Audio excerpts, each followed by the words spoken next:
Isa pang kwento ang gusto ko ibahagi sa inyo kung gaano kawalang kwentang tao yung mga Marcos na yan. Makikita naman ninyo sa mga video, di ba? Tinatabig ang mga tao, ayaw magpapahawak. Kasi akala nila, ano sila ibang klase sila, hindi sila tao. Katulad nung sabi ni Admiral, di ba? Yung binasa natin kagabi. Wala namang ano yan Wala namang pakialam yan. Kayo mga nagpapakamatay na loyalist hanggang ngayon. Hindi pa kayo natatauhan.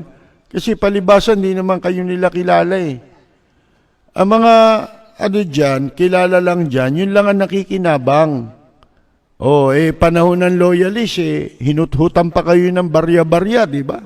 Ng mga, ito si Alona Alegre nga pala, maalala ko. Namatay na raw yan si Alona Alegre. Yan, kilala ko niyan, si Alona Alegre. Nasaksihan ko, hirap niyan. Wala namang kinikita yung tao doon sa rally.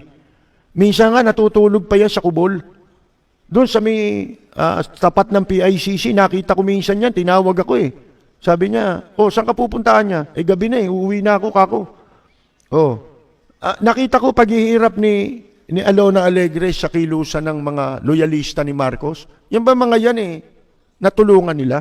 Sabi ko nga sa inyo, di ba, may mga taong gumastos pa ng pera, naubos ang kayamanang naimpok.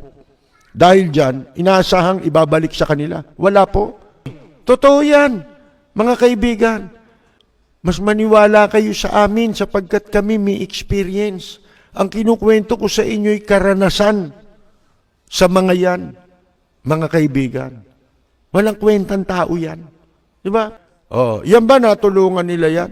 Namatay. Nung mamatay yung mga yan, nandito na sila Marcos nun Sila Imelda. Pinahanap ba man lamang nila ang mga taong nagmalasakit sa kanila? Hindi. Mga kaibigan yung kaninang kinukwento ko sa inyo, si Alona Alegre. Mas maniwala kayo sa amin sapagkat kami may experience. Ang kinukwento ko sa inyo'y karanasan sa mga yan, mga kaibigan. Walang kwentang tao yan. Paglabas namin ng coffee shop, nasa labas na ng Robinson si Narcos Tapos pinakilala ko, parang hindi ako kinamayan Mga kaibigan parang umiwas pang gano'n. Kala mo may sakit akong nakakahawa.